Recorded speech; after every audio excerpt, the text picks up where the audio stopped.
Welcome back to Bulletproof Mindset, your go-to podcast for health, fitness and entertainment. I am your host, Dale Crossar, and today's topic, we're talking about Mounjaro. Now, I have went over this episode a couple of times. Ozempic, Wegovy, Mounjaro. We've talked about this in the past. It's been a couple of months, but as we approach into the 2025 season, this product is going to be rife. There's going to be a lot of people trying this out, having a lot of success, not having so much success. So the article that I'm bringing up today is one that Sky News posted called King Kong of Weight Loss Jabs is just too effective for the NHS. In today's episode, you're going to hear me dive into that. We're going to watch a short video together and then we're going to go into the comment section. I'm going to answer some questions. So I hope you enjoyed today's episode. Before you do, before we get into the episode, really quickly, if you enjoy the stuff that I'm putting out, the best way you can support me is leave a 5-star rating on Spotify. I try to get to 300 ratings, so it shows that there is close to 1,000 of you that follow the show. Why you not leaving a 5-star? Now, you guys who listen on Amazon and Apple, all that sort of stuff, I love you guys as well, right? I still see the ratings come through. It's just Spotify has more reach, okay? Now, with that being said, I hope you enjoyed today's episode. Enjoy the rest of your day, and I'll see you guys on the next one. So this episode felt fitting as we approach the middle of December, and as we go into 2025, the dreaded January fitness boom is upon us. Now, most of you guys listening to the fact that, if not everyone, sort of sets this loose or rough target on what they want to do with their health and fitness. It could be performance events, but 9 times out of 10, in fact, maybe even 10 times out of 10, you're going to know someone that's in your life, maybe even yourself, that's going to set some fat loss targets, okay? It's just the natural sort of cycle of the year that as we reflect on the year and as we go into the new year, it's like, right, new year, new me, or the whole fresh start, clean slate, which is all good, and they're not good. In fact, they're not even good or bad. It's just part and parcel of the life cycle that is the calendar year, okay? Now, you'll notice by the title of this episode, I have talked about Ozempic, Wegovy, Mounjaro. I've talked about these products, or GL1 inhibitors, or whatever you want to classify this as, fat loss drugs, in the past, and I've done quite in-depth, intensive episodes on this, but I came across this article and I've not actually clicked on the video, I'm going to do this live with you guys, but looking at the comments on the Sky News article, I'm absolutely taken away and blown away by the amount of people that are, it's like a divide down the middle. You've got all this hate, and then you've got all these people who are struggling with their weight, thinking it's going to be the solution, and the reality is, it's going to work for some people and it's not going to work for other people, but there's a big thing that people are missing when it comes to this fat loss product, right? This isn't a fat loss product to start with, it's a weight loss product, right? And when we lose weight, you will lose muscle. And if you're a long-term listener, you'll know that the goal is to try and retain as much muscle as possible while losing fat, because it's the excess body fat that you don't want that can cause complications and lead to an unhealthier lifestyle. But the reality is you could lose a bunch of weight and become unhealthier. You could have a poorer quality of life. You become weaker. You lose strength. Your joints start to hurt. There's so many downfalls of just trying to lose as much weight as possible, and no one's talking about this. There is no conversation about this whatsoever in the comment section here. Everyone is just looking at the gym is about weight loss, and if I don't go to the gym, then I get weight gain. And it's far more complicated than that. But also the benefits of what you can get by going to the gym outweigh fucking gaining fat and losing fat, okay? So we're going to dive into this today. I guess the main kind of thing to address, first of all, is why is there so much hype around Mounjaro? And why am I talking about this if I've done episodes in the past? Well, I made a comment a couple of months ago, and that comment's becoming true now, that by, I think I said 2025, or I might have said 2027, I can't remember the actual year, but basically the lifespan of where this market's going in terms of these products or drug products, whatever, medications, there is, I think the stat was 60% of adults will have at least tried one of these products by, I think it was 2030 actually, it's coming back to me now. Now, don't take that, this isn't like, don't say it in layman terms or whatever you want to call it, but it was essentially to highlight the point that this isn't just a pop-up medication that's going to go away, it's getting more and more and more popular. There's even a black market where I don't really agree with this, but supplement shops selling it, like, and I say that because these supplement shops also sell steroids and all that sort of stuff. But I guess that's going to be one part of it. But them getting that sold to you as without any support around it, I think is a very, very risky play, because those who take anabolic steroids are usually in the market or in the world of knowing which compounds can give them the best results. And usually the steroid dealer in this sense will give you a bit more advice than your common gym goer, right? Now, the people that are buying these products, there is an element in the bodybuilding world, so take that, put these guys to the side for a sec. The general population will also get that sold to them in this black market style, and they don't have support, they don't have guidance, they genuinely just see, I'm struggling to lose weight and this is going to solve it, this is going to be my solution.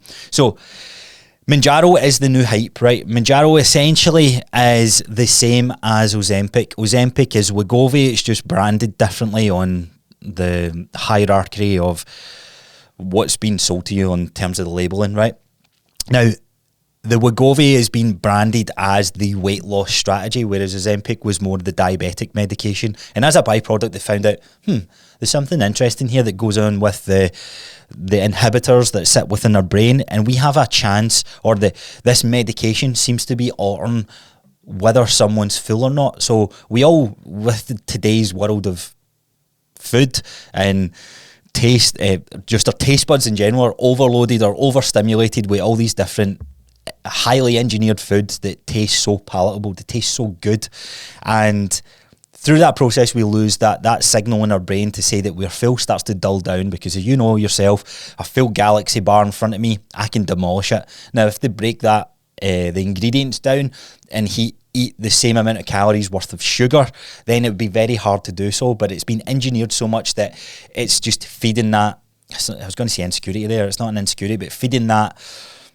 dopamine hit, the way it feels when I chew it, when it melts, like there's just so much that goes into it, okay?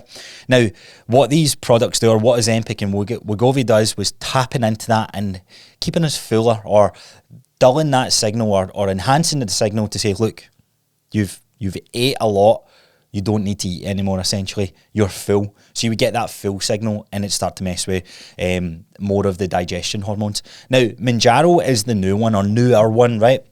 This only kind of came out, I think it was 2022. It's only been approved for the weight loss function, and it's the new hype, right? It's like the new shiny training split, the new shiny training exercise, but essentially it's doing the same thing with a little bit more. So it's been engineered a little bit more to tap into a couple of different pathways on how it not tricks you in. I guess tricking is the right way to look at it. Tricking you in to make you think you're full, and kind of regulating your appetite. And when I say regulating your appetite, it's not as if it's helping you realise that sometimes when you think you're hungry, you're not actually hungry. You've just always ate a Greg's at 12 o'clock. So when it gets to 12 o'clock every day, because you've done that repetitive, routine, circadian rhythm, like food into your digestive system, your body's like, okay, we're hungry. And if you don't eat at 12 o'clock, then you start getting all these signals, because your hormones and your body's so adapted in a way that it's trying to keep you alive and all this sort of stuff. So that's what Mounjaro does. It kind of breaks down a couple of different pathways that emphasises that. Now, Mounjaro is in the new hype just now because you have stupid articles like Sky News here. And I'm going to say stupid because oftentimes mainstream media always... How do I say this? I don't think they truly care about the impact that some of these titles can make, or the impact that some of these headlines can make, because 7 out of 10 people who read a headline aren't going to click an article. They're not going to be like me and digest this and bring my own expertise and try and have this non-biased look. Most people see the title of this article and that'll be it. And they'll take that as word for granted because it's a reputable news station like Sky News. Now, Sky isn't the only one. Mainstream media news outlets do this because it's all about the clicks, it's all about the views, it's all about the retention and the traffic that come through their system, because then they can make more money, essentially. It's a business like any other one, right? I just had to pause there because Cooper managed to find his advent calendar. Yes, I'm a millennial and we got our dog a doggy advent calendar, which he's found and ate all 25 days. Anyway, back to what I was saying. So anyway, lost my train of thought to where I was there, but essentially highlighting the point that the conversation around Mounjaro and the hype around Mounjaro, the new shiny product that's on the market, this is where it's going to gain a lot of attention, particularly here in the UK. It's making its waves, right? And as we approach to January, there's going to be a lot of people that get preyed upon, and I'm saying this, and they're generally going to get preyed upon to make the triggered decision to buy this, because your history of your fat loss journey, your history of your weight loss journey, you tried the diet, you've gained the weight, you see the diet is not working. You try something else, you lose a bit of weight, and then it just never really quite cuts it. You go through this cycle so many times that then the insecurity says, take this product and you don't have to do anything. Then it's almost like a magic pill, but unfortunately there's no such thing as a magic pill. Everything has consequences, and we're going to go into that today. But we're also going to explain why that, although this can be more harmful than effective, there is an effective way to go through it, and it all starts with having the right mentality going into that, which I'll touch on in a little sec. So I'm going to go over this Sky News article. I think that's what I was mentioning, like the information that news articles prey upon, again, is tapping into your insecurities, coming up with a clickbaity title. Look, I do it for the podcast show as well. So it's kind of no hate on Sky News' part, but it's worth addressing because, as I said, I don't know if I said this or I was thinking this earlier on, the whole approach towards bringing an expert on the field, usually the expert doesn't have any real world experience, and as someone who's coached well over 300 400 clients by now, I can tell you the struggles and the sort of psychological impact that doesn't really show up in reports and data when you see it on a piece of paper, because we're only looking at a narrow view. Does this help people lose weight? Yes. Okay, let's market that. No one's looking beyond the weight loss. This is the biggest issue with this. Beyond the weight loss is where the problem lies. And look, these are expensive, £150 to £200, £250 per month. You're better putting it into a good personal trainer. You're better putting that to better use, essentially. Okay, so let's get into this now. I have to laugh because the whole title of this is, well, first of all, it's 220,000 people, those with the highest clinical needs, will be offered Mounjaro over the next 3 years after NICE approved its use. So as I said, this is the new shiny product that's on the market. 2022, it got its full kind of, not funding, but its full backing as a quote-unquote safe product to take. And then it goes on to the actual news article itself. King Kong of weight loss jabs is just too effective for the NHS. As far as the titles goes, that's a ripper, because guess who's going to read that? In fact, no, guess who's going to actually click on that? Some people may, but as soon as you click on it, you're like, I'll just believe it. Sky News is a reputable source. So if you're watching on YouTube or watching on Spotify, you're going to see the screen pop up here. I'm going to play this video, but you'll be able to hear it as well, so you'll get the gist of it. It's only a couple of minutes. Now, in full transparency, the only time I've clicked in this video is to see if the sound played through, so I haven't actually seen the whole thing myself. So we're going to do a live demonstration going through this. More importantly, I want to get into the comment section, because the comment section on this video is brutal, but there's a lot of statements in there that is worth addressing and trying to help, okay? So let's give this a bash then. Mounjaro is the most effective obesity jab yet. Patients lose an average of 20% of their body weight over 18 months or so. So first things first, 20% of your body weight can still make you fatter. If you lose 20% of your body weight and 12% of that is muscle, you have gotten a little bit fatter because your body mass is off. So just bear that in mind. Now, there is good to come from this. I'm not going to be too biased towards one side of this. I'm generally going to come at this from a neutral standpoint and communicate both sides to this, and hopefully you can make a decision around where you want to go with this, but there is key factors to watch out for. Mounjaro is the most effective obesity jab yet. Patients lose an average of 20% of their body weight over 18 months or so. That compares to 14% with the other well-known drug, Wegovy. Both make people feel fuller and for longer. Most of those making them pay privately, roughly £150 a month. Right, so here we are again. What's wrong with 14% body mass lost, we're always looking for the biggest extreme difference, aren't we? There's nothing wrong with, like, both products have success, and yet it's always glorified on who can lose the most amount of weight, and it becomes a fucking warped game of chasing that scale number, and this is the whole problem that we have. But said I'm not going to be biased, so let's just continue with the video. And you'll have people that like myself have struggled with 30 years of chronic obesity and all of the things that entails. I was once double my body weight of what I am now, and this medication has thoroughly changed my fitness, my health, every aspect of my life. Mounjaro will now be rolled out on the NHS, just as Wegovy was last year. There are 3.4 million people in England who could benefit under guidelines issued by the National Institute of Health and Care Excellence. That's the number of adults who have a BMI over 35 and at least one weight-related condition. But the NHS says services would be overwhelmed by demand. So just 6%, that's 220,000 people, those with the highest clinical need, will get access over the next 3 years. So I'm just going to pause just there, because 3.4 million are eligible, because we're going on this drastic scale of BMI. Now, BMI had its place, but with the advance of technology, we need to find better ways of measuring this. The sad thing about this whole thing is there's multiple stories out there, and I bet you guys listening to this, you know of people, and they're not just stories, because you've first-hand seen this in your own lives, where your friend, a family member, has lied about where their weight is. And you know what the sort of barriers are to get this drug? Send a picture of yourself. And what's everyone doing in their picture?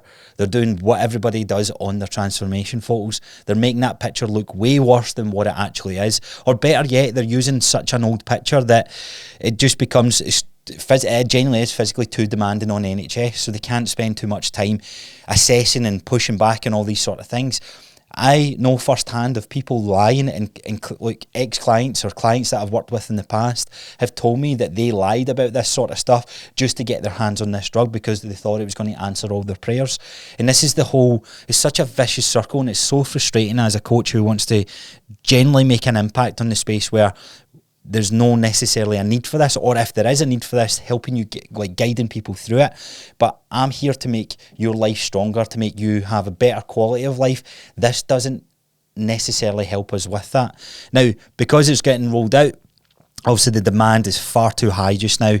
Now, interestingly enough, the NHS approach for most people, and I hate to say this, will go down that route because it's free to do. It might be a longer waiting list, but there's going to be a handful of people, or a percentage of people, that fall into this category that generally could get helped with this drug. But it's going to be overshadowed by those who have massive amounts of insecurity and haven't really tried and stuck to a better approach when it comes to their health and fitness. And this drug generally will get played or rolled out to these people who have essentially given up on the whole dieting and the fitness side of things, because they've tried a bunch of things that essentially have been more or less the same: burn calories and eat less. That's really what it comes down to. That's been the approach for most people. And if you're an avid listener to this podcast, you'll know that the approach that we have is, I'm not saying I'm the only person doing this, but it's not talked about enough. Slowly increasing your calories, reverse dieting, building strength, building muscle, increasing your quality of life, reducing your chronic pain, getting stronger joints, being able to move about your day-to-day better, that then in turn changes your body composition, and before you know it, you're on this better path towards a healthier, fitter you. This drug will not give you that answer. It may be the first stepping stone, which we'll talk about in a little sec, but it's not going to be the answer. 94% of patients will have to wait for up to 12 years for a prescription. It's impossible to implement such a massive service change very quickly in the NHS, particularly considering the pressure that NHS services are under at the present time. It is a good use of NHS resources for particular individuals, but it won't be available to everybody, and it won't be available immediately. Research by Sky News has shown that the NHS is struggling to deliver on the promise of weight loss jabs. We found only 14 of the 42 NHS areas around the country were offering the existing jab Wegovy through hospital weight loss clinics, even 4 months after the NHS was supposed to start prescribing it. Mounjaro should be available from March to patients in hospital obesity clinics alongside diet and exercise. Then from June through GP surgeries. It'll cost the NHS £317 million for the first 3 years.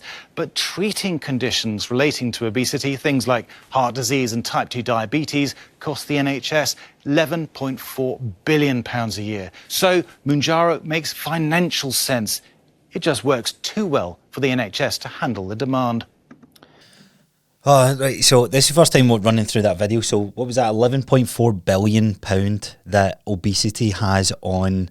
Is that what I said? Oh my God. Adverts, man. So 11.4 billion pounds of stress that obesity causes the NHS. Right now, I'll tell you this right now. Now, there's no facts to bring this up or whatever firsthand, and this is an arrogant approach. I'm very, very aware that this is a very arrogant statement to make or egotistical statement to make, but if more time was spent into getting the right trainers in place, getting the right fitness coaches in place to help people with their reverse dieting and building strength in the gym, just those 2 points alone would do a better job than Mounjaro. I completely guarantee that would be something that's happened. Why? Because I've done it with individuals. I've physically done that and had that approach with individuals. Now, obesity is a far, far more complex subject to try and tackle, but just by getting stronger and helping build different nutritional habits around food, it needs an accountability. There has to be an element of accountability there. Now, there's going to be small percentages like the lady that was on screen there that has seen this massive amounts of success. But where does that leave you? Right? Let's play this out. Let's play this out that you are someone who gets a hold of the drug, or a friend of yours gets a hold of the drug. You start off with a low dose and then you see the weight loss and you're like, okay, it's working. I'm feeling a bit better because psychologically I look better. It's all fixated on looks. Like, even though we're chasing this number in the scales, ultimately everybody wants to look a bit better and feel a bit better. But we classify this as losing weight. We lose weight, it stops working, so the dosage is then increased, and then the dosage is then increased, and then you're at your max dosage. And there's a whole side conversation about the side effects and all this sort of stuff. Regardless, the side effects are going to be there for a lot of people, and side effects can include like backed up digestion, diarrhea, nausea, headaches, the kind of standard things that you would expect from something that's suppressing your digestive hormones. Now, anything that messes with your hormones is never really a good thing, because that medication that's created in a lab is going to be more detrimental to your health than any other factor. Now, with that being said, there is, as I mentioned earlier, a percentage of clientele or percentage of people where this is going to be a very good product to utilise under the right accountability and behavioural changes that back it up. Because the secret sauce, or the secret in anyone having any success with their fitness journey, all comes down to really, really changing the behaviours that goes into their day-to-day life.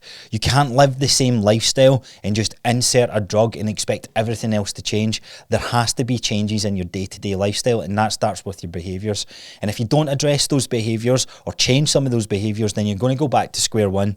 So you're going to have a bunch of people who take this, and there's a bunch of people I already know who's taken a bunch of it, and they've taken it for 12, 16 weeks, and they've been on and off, and it's this whole 50% in, 50% out. So I'm taking it, but it's my friend's birthday at the weekend, so I'm just gonna go with that. So I'll restart my journey on Monday, and then it's a back and forth. It's almost like a diet. It generally becomes the same approach to dieting: reducing your calories and not moving more. Reducing your calories and essentially you starting to move more or burning more energy. Now, a couple of ways to go here, right? So first whole point to make on this Mounjaro is, if you do not lift weights, at least one time per week in a full body fashion. It doesn't be a crazy strength training session, but if you don't resistance train at all and you take this product, you will lose strength, you will lose muscle, and you will feel worse by the end of it, because through lack of strength isn't just 1 rep maxes. Strength is being able to walk up the stairs without pain. Strength is being able to pick up your kids or play and have energy. Like, strength is so multifaceted in what it means, and it can mean different things to other people, but you can grasp that as you decrease your body mass, your energy level is then affected. And if that body mass that's been decreased comes from muscle, then again, the most positive tissue in your body that is generating you energy and giving you strength to go about your day-to-day things, if you're reducing that, then that is just going to have this domino effect on other things that's not going to go so well, for the trade-off of feeling a little bit slimmer. Now, there's people who are going in as in BMI of 30, right? Now, I've done BMI testing with clients, and there's a bunch of them that would fall into the 30 category that, from looking at them and how they move and the strength that they have, they are nowhere near what you would classify this morbidly obese or obese individual. An obese individual that's been like maybe causing and putting strain on the NHS hasn't been these clients that I've seen in front of me, because they have a bunch of strength, they move well, they don't have as much pain, they just have a problem when it comes to this lifestyle of nutrition and lifestyle behaviours towards something fitness related. So the lack of muscle is one thing. The other is the protein consumption. So you always hear it, protein. Like, protein is such a valuable nutrient that we need to have on a day-to-day basis. Now, whether you work out, whether you don't, is essential for what goes on in your body, from your skin, your hair, your nails, your biological kind of print of, if you kind of zone into like a molecular level, our body's made up of these little proteins. So without that nutrient coming into our body, or a lack of that nutrient, then guess what else starts to decrease? The need for some of these our hormones to work in a certain way, or there's just so much knock-on effects that happen when we don't consume enough protein. Now, as you approach this Mounjaro or Wegovy or Ozempic, if you take this fat loss jab, your appetite's depressed, right? Your appetite's kind of dulled, and no one's making... You're already in the position you're in because you've not been able to make the right choices when it comes to food, and most people's choices around food lack a protein source. So you'll be eating less food as a whole, which also means you'll be eating less protein, or it'll be harder to eat less protein. Now, the advice here is, for this one thing not to happen, the lack of muscle, the lack of strength, the lack of energy, is trying to get at least 1 gram of protein per pound of body weight, or 2 grams of protein per kilo of body weight, right? Now, if you fall into the morbidly obese category, if you fall into like this, I am 5, 6, 7, 8, 9, 10 stone overweight, then think of your ideal body weight, okay? And that's the target that you'll have. So that's one element. Now, it becomes harder when this suppressant is in your body, you're not feeling hungry whatsoever. So it becomes like this, not a force feed, but you're building... You're trying to push through this combatant signal. So the uses of protein powders and things like that can be a smart decision to make. However, even that can mess with your digestion more. And our gut and our brain, I've said this before, are very much connected. So if we feel crappy in our gut, then it's going to mess with our mentality. And as it messes with our mentality, the psychological kind of impact is something that's not spoken about either. So that's the one main big concern that I've got when people go down this route of jabbing Mounjaro. The second thing is the accountability and support that you have through that, because it's just like, it's almost... Here's what you do, jab, and off you go. And you're kind of left to your own devices. Now, with the NHS approach, obviously you're going to get a practitioner that supports you through this. But let's be honest, is that going to help you stay accountable? Is it going to keep you on the right track? And I doubt it. Like, look, for some of you guys, it may help, but for a vast majority of people, it's going to be this hype. It's going to be this new shiny thing. So with a new shiny thing, you're highly motivated. But when you're not as motivated, it's just going to be the kind of behaviours around it are going to start to slack. And that's again another worry that I do have. Now, for coaches and personal trainers out there, this is where we become very, very valuable in this matter. So I've had I reached out to a couple of clients, and I tried to start working with a few, which kind of fell by the wayside. I think essentially because I was doing it for free, like both the clients and even me weren't really bought in. It was very frustrating to get like feedback from some clients that I was working with were on this. But I have had a few clients who have been on it that were paying me, or were coming off the back end of it, and were paying me to be a coach. Now, coaches, fitness trainers, listen up here. You should never ever be kind of putting shame or judgment on your client. Some coaches operate like that, and if that's you, then go for it. But nothing's ever done. No ever like long sustainable changes are ever done out of shaming someone or making someone feel guilty, because it never really addresses the root problem, and that guilt just builds up and then builds up and builds up, and then eventually at one point breaks. Okay, so let's say we have clients come to us that are on this. This is where we have our strong part to play, so we can help modify and train or give the right training protocol to these individuals to make sure that they're not overdoing it. Because what happens when you go into a calorie deficit, when you reduce your calories, you don't have as much energy. And what does everybody do when they reduce their calories? They fucking ramp up the amount of energy expenditure that they need to have. And that is a one-way ticket to burnout. That is a one-way ticket to injuries. It's a one-way ticket to not results, but absolutely flagging and fucking it up completely. So as coaches and trainers, we can make sure that, right, okay, so have you ever worked out before? No, not really, but I want to really make this, I want to draw the line in the sand and have a really successful approach to this. So this is going to help me with my struggles around the nutritional choices I can make, and I need you to help me with the training protocol. Okay, we're going to train 1, maybe 2 times per week. What do you mean? I thought, why would we not train 5? And being able to communicate to your clients that you're already reducing the amount of energy, and you don't have the energy or the consistency memory in your brain to be able to fight through some of these lower days. So usually when a client goes on this, and if they don't or they haven't have any prior experience to working out, the workouts can be quite draining themselves. So it's our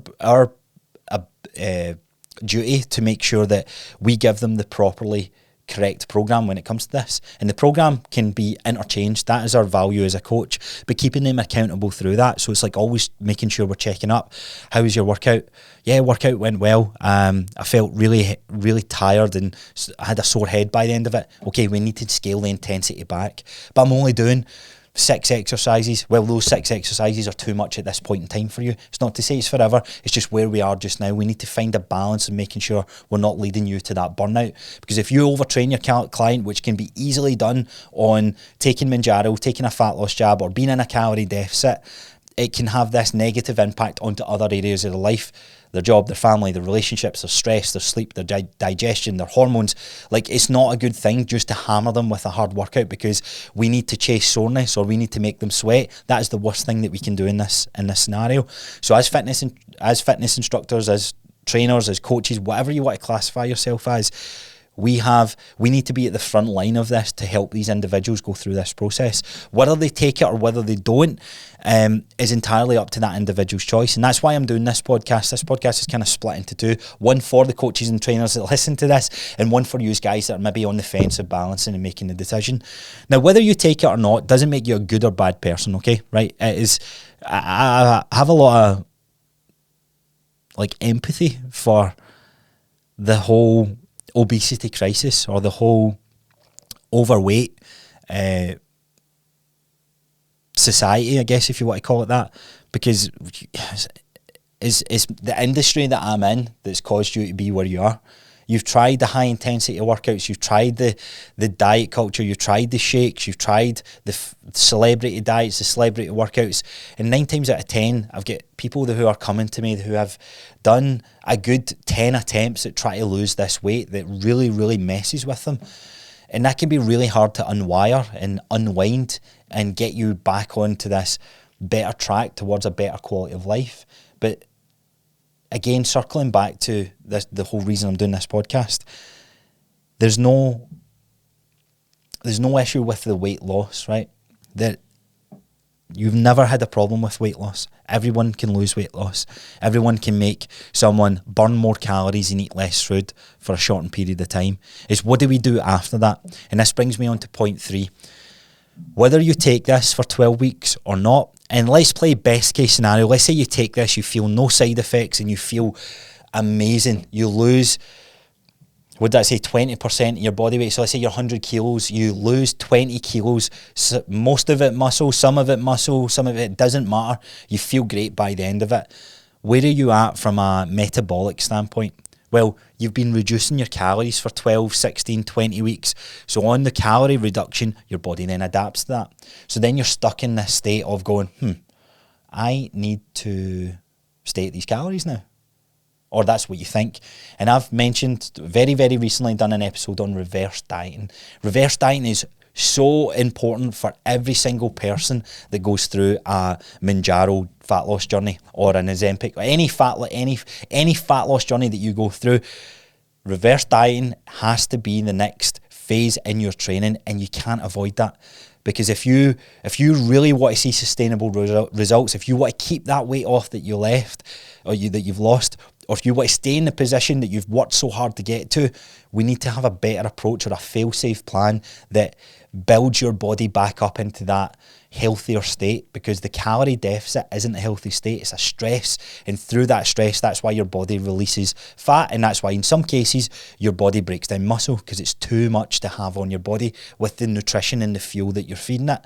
Now when you're at that lowered state, you don't want to stay there either, because guess what, if you start cutting your calories down to 1300, 1200, 1400, whatever the number is, it's easy to go out for your kid's birthday dinner or go to someone's wedding, maybe it's even your wedding, and overdo 1400 calories. So what you're going to do, you're going to live this restricted life where you can't enjoy and socialise and live life to its fullest because you're on a diet and you're so obsessed about this number on the scales. No, you don't want that lifestyle. So it's so important that you go through this reverse diet approach. Now, if you don't know what a reverse diet is and you've came across this podcast for the first time, I'll link it below. I've done the episode. I think it's in the last 10 episodes that I've released. Just type in Bulletproof Mindset reverse diet. I think I've covered it off 3 times. Now, the reverse diet is as well for coaches, can be a very challenging method to go through with clients, because let's be honest, what does everyone think about? If I increase food, my weight goes up. Calories down means fat loss. Calories up means fat gain. And it's really important for us as coaches to navigate that conversation and help our clients go through that process. And if I'm being honest, it might be a 6-month process. It might be a 12-month process for some of you guys. For some, you might be lucky, it's only 10 weeks. But it doesn't matter how long it takes, because once you go through it once, it puts you in a much better position to continue your health and fitness journey, okay? Now, I wanted to get back to the comments on this, right? And we'll just read out some and we'll have a wee chat about them. And I say we'll have a wee chat about them, it's just me, but you can listen to me chat about them. Now, I'm open to help anyone that is struggling with this. Maybe you're on the fence on what you do with this. Let's say you are someone who's on the fence, or let's say you're someone who's just taken their first jab and you're like, oh shit, I've kind of committed to this though, Dale, like, kind of want to see it through. Right, cool. The main thing that you do is you make sure you hit your protein. You try and lift weights at least once or twice per week, 30 minutes. Try and focus on movement patterns, compound lifts, and see that process through for the 12 weeks or 10 weeks. That is the simplistics of what would go into that routine. Now, it's obviously going to be a lot more individualized if I know your circumstances and everything, but essentially that's where we're at. Now, quite a lot of comments on this.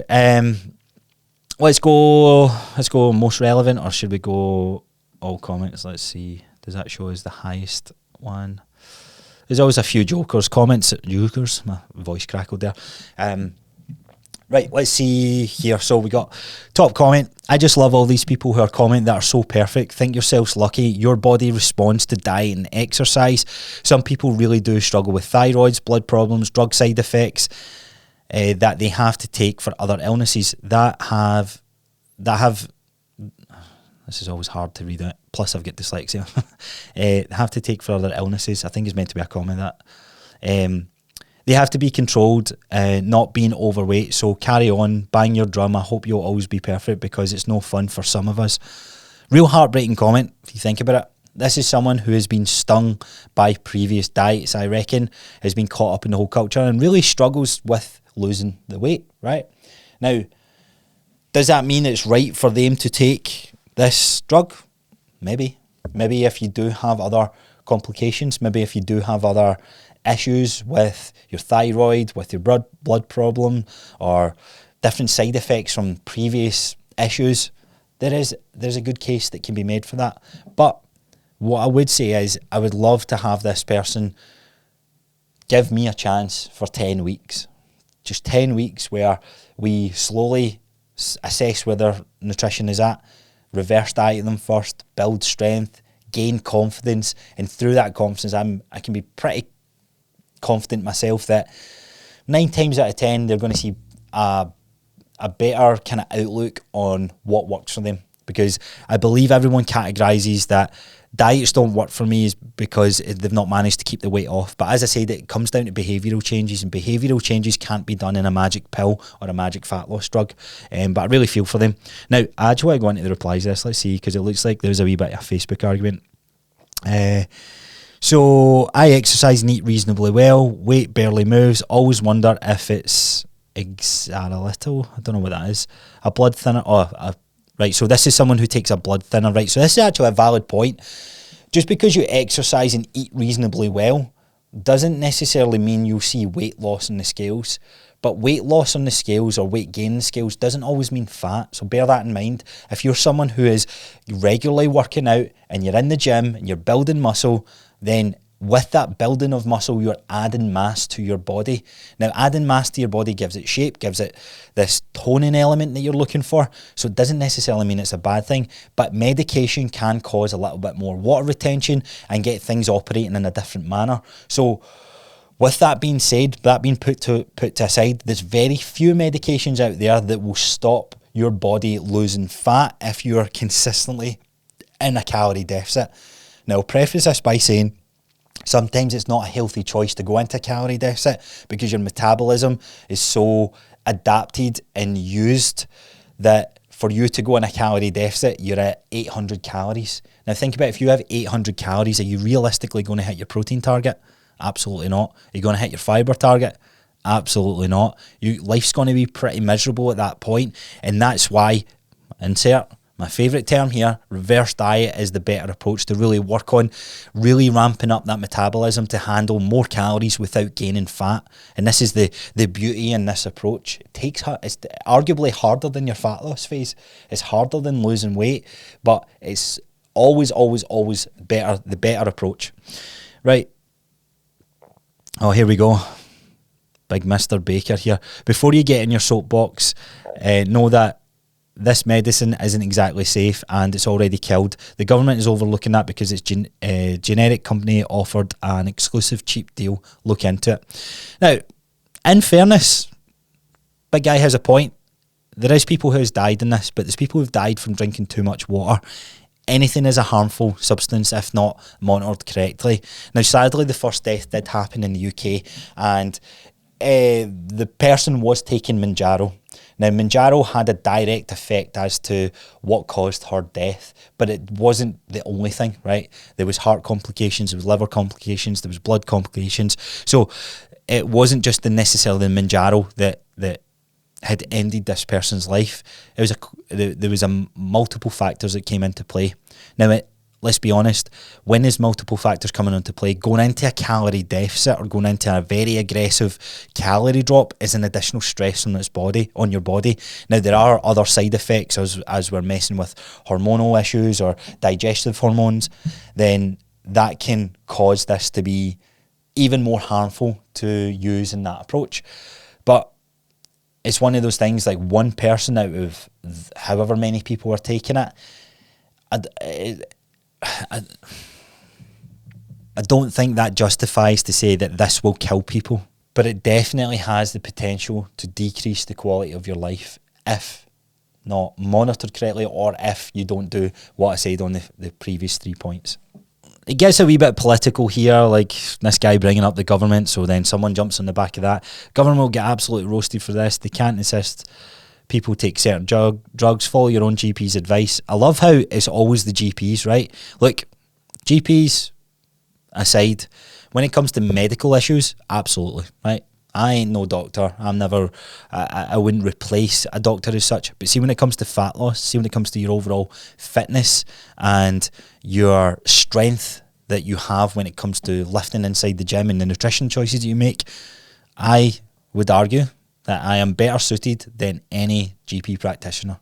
I will stand by that point, because I see the day-to-day struggles and I'm involved with those day-to-day conversations, and I've even been through it myself. That's where I go through. That's why I follow multiple different podcasts, and I'm always researching and I'm always looking at different things. Now, that's not to say you can't get good advice from GPs, right? But this is where trainers, fitness coaches, we need to be brought in this conversation. Now, the barrier to become a fitness coach arguably is too low, but as you stay longer and longer in the field, I think there should be certain pass marks that we go through where we get drafted into some of these conversations to help people. Now, it's not about teaching them a deadlift or helping them get their first pull-up. It's about the accountability that goes into, right, look, how do we modify your week to make better behavioural choices? That's our value. That's anyone's value. You're helping them stack habits that favour a better quality of life for them. So let's see, I'll go through a couple more comments here. Right, we'll come off this one because it's just getting real fucking political. Right, I'm one of those people with thyroid issues and other medical issues, and I do not agree with these jabs. Just be sensible and get moving. Free gym would be better. These jabs are dangerous, not worth it. Well, Sarah Jane Martin, you are absolutely wrong, right? Free gym memberships won't help with this.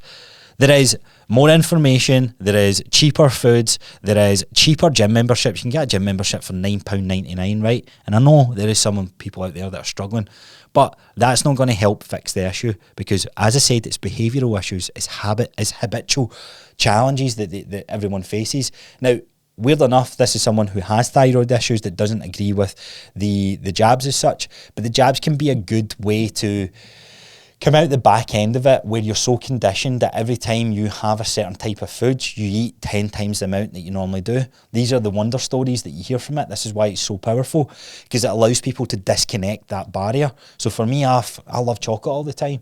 Now, an interesting experiment would be, if I take that, can I disconnect that feeling of maybe overeating in a food at a particular time? Then maybe, but I would rather approach a couple other different methods. But someone who's maybe in a unhealthier state that I'm in, that might be the better play for them, because it allows them to almost hit the reset button and start afresh with working up these psychological beliefs around what foods and when they're full and all that sort of stuff. Right, another one here. Let's see. Are we still on this? Oh, sorry, I never actually. Right, next one. So this person says their BMI is 45 and has many health conditions, mostly which prevent her from exercising due to chronic pain conditions. Let's see here. I just need to extend it, right. So had before the weight building up. I'm pre-diabetic and have AF, recently diagnosed with thyroid disease and a bunch of other stuff. I've asked my doctor and was dismissed completely. We don't advocate for these drugs, so no chance of me having it. I eat a healthy diet and try to live as healthy as I can. I just find it almost impossible to shift any weight. I am not lazy, as most people who don't have weight issues would judge us by. Right, so again, a kind of poor woman here, right? BMI saying 45, multiple health issues, believes she can't exercise is really what I've picked up here, right? So I've got all these health conditions which prevent me from exercising due to chronic pain, right? This is an important factor, chronic pain. Now, chronic pain absolutely stops us from moving in certain movement patterns, but there's always something we can do. Like it could be a mobility routine, it could be resistance with a band, it could be resistance with our body weight, it could be resistance with the air. There's so many ways to skin a cat. I truly don't understand what that phrase means, but I'm going to say it anyway. Now, in this scenario, this is someone that's reaching out to their doctor, really crying out for help, and is ultimately getting judged because she's overweight, right? And being classed as lazy. Now, you can all draw your own conclusions where you think this person's lazy or not, but I've seen it time and time again. This is someone that's wanting to physically change. They want to make the right choices, but are almost left with nothing. There's no other option, right? No one's going to... It's like, I feel like I'm eating a quote-unquote healthy diet. The beliefs around what a healthy diet is there. Is it a lack of calories or a salad? Like, you see where this gets very, very complicated. And in this scenario, again, it's not the doctor that's going to help. It's not the fat loss drug itself that's going to help. It's going to be a good fitness coach that comes into this and helps this person really navigate the challenges of the day-to-day life that they live, finding something that can work for them. Hopefully there's a theme starting to build up here as I answer some of these statements. So another comment here, this drug quite literally saved my life. Couldn't be more grateful. Let's see here. Let's see if she expanded on that point. Big Pharma will literally ruin your health and short-lived your life guaranteed. Again, getting very political. I agree with that. Big Pharma don't necessarily... So this is the conspiracy theory, right? And I'll not spend too much time on this because I know I might have lost a lot of yous. But the conspiracy theory is around... Not even conspiracy theory, it's actual factual that the amount of money that Big Pharma make off these medications on weight loss or just weight in general, it's more advantageous for the majority of the populations to have health conditions than it is to actually tackle the issue.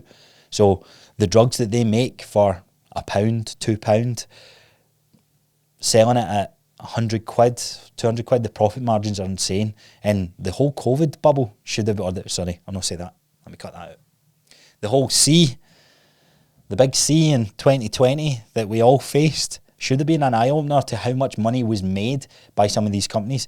Yes, were they potentially saving lives? That's the argument. But the fact is, not really.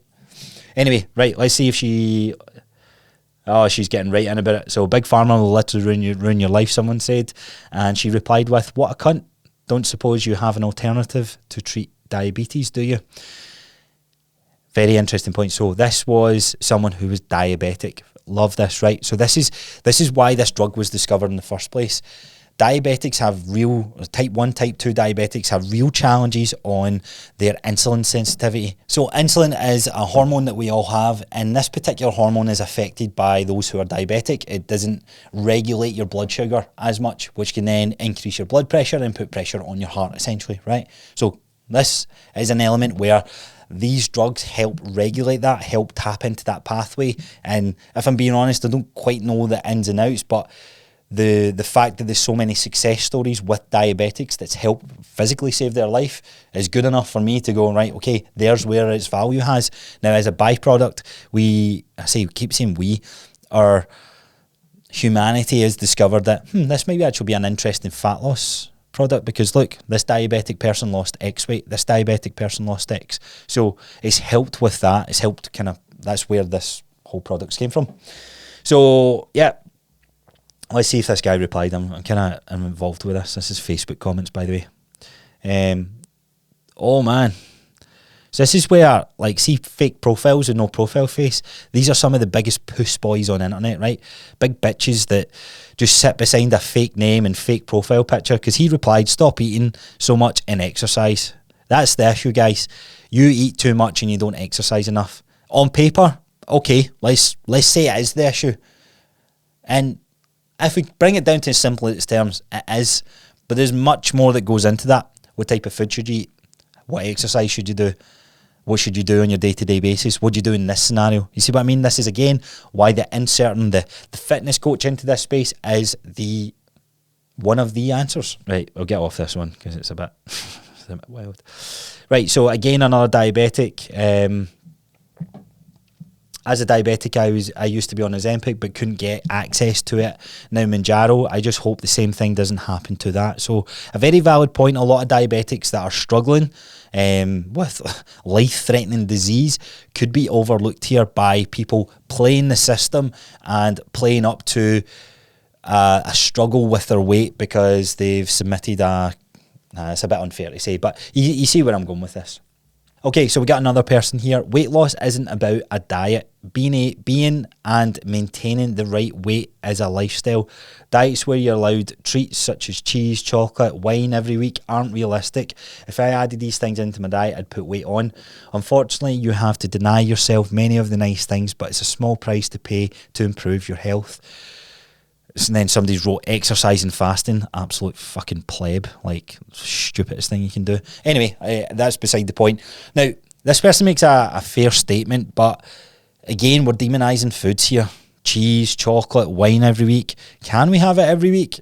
Well, to an extent, I guess. It depends on your goals. But it's the whole modernise, don't demonise, okay? So anything in moderation we can have. It can be drugs, it can be beer, it can be whatever. But this obsession over saying it's good and bad isn't helping with this situation. My grandfather was 36 stone. In one small injection, he lost 2/3 of his body weight in a year. To be fair, his injections were 30 grams, right? Okay. But the results speak for themselves. Right. Again, in fact, it's not even 3 lines, it's one whole sentence, maybe 2 sentences there. Not enough evidence just to say, okay, let's just all jump on board because this person's grandfather lost 2/3 of his body weight, 36 stone. What would that mean? 8. Somebody will be better at math. So that means this guy lost like 11, 12 stone. Yeah, 12 stone of mass.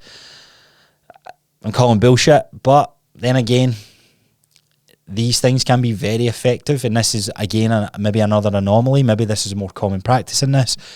But when you break that down, his quality of life probably did improve because how heavy he was, but there's a fine line where that's improved. Now it's became detrimental because he's lost so much mass, and hopefully that's been the first stepping stone on them helping. But we're just leaving it there. We're just getting focused on, we've lost the weight, yay, job done.